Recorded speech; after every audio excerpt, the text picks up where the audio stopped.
جبو شرمزار کرنا کمپلویا ناونتویی لدیجی ربر عبدالله اوجلان به هزاران خلکن شهبایه و کچبرین عفرینی بدرشما ایدی بسج تجرید انکار و اخانه تیره دمدما آزادی و تکبرنا کمپلویا پازده صباتیه باکتن قادان مج کتنا نفچه افافین دست بکر و لبرد بستانا موشاد و گوهری میتینگه مجوانان سلوگانین بجی برخودانا ربر عبدالله اوجلان و به سروک جیان نابه برس کرن هر دمشه دا آخافتن هاتن کرن و هات گوتن کو او سیستما امرالیه هلوشینن و بربر آپور آزاد بجین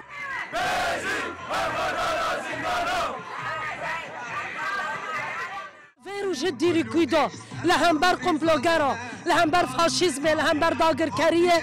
گل دنگ خود ده جهان گیشتی جهان کارولانه لسر کمپلیس ریبرتی لکمپلی ریبرتی گل کرد گل نتاو دموکراتیک هدف دگره لوی گلا کمپلو والا بدرخص بداکتنه خاقادا بسکن جن بسکن جوانا بسکن وی گلی برخودر حسکریه ریبر آبو کمپلو گیشتی والا بدرد کهوه دبین امتر رو راش امنیل چه ببین امه سروکاتی نام خدا ببینن و بچتونی بی چالاکیا به قمی او بچتونی بی امه درکبن امه سروکاتی نام خدا ببینن معنی انا امه حرو درکبه چولانا و کارانا و باشا و دیگه کاری امه بکن امه حتی حبس زندانی جه بو سرکاتی امه چالاکی بکن معنی سروکاتی نام خدا بر بیچی سرکابو بیچی سرکابو به هزاران خلکن کانتونا فراتیجیش بو آزادیاری بر آپودا کتن خدانه و تکذیب بلند کرنا آستاتی کوشینه کرنه مش به بشداری ریوبر و اندامین دسته سازی و آفیسین گریدای ریوبریا خسره و پارتین سیاسی هاتل خستنه مش قادا جنا آزاد دست بکره و لریا حلنجه و گوهری میتینگه مش بدروش من به سروک جیان نابه و آزادی جری بر آپوره بداوی بو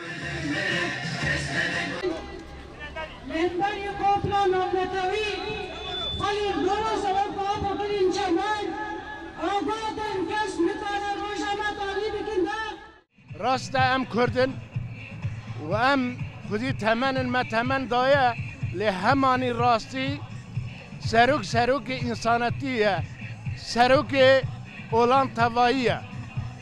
هر انسانی که مظلوم هر انسانی که بندست سروک وانه و ریا رش شرمزار دکن نعلت دکن کرو که رشل سر مرا گران در بسته بی ام دبیجن یعنی ام جن دبیجن تجاری آزادی متنانه حتی سروک ما آزاد نبی ان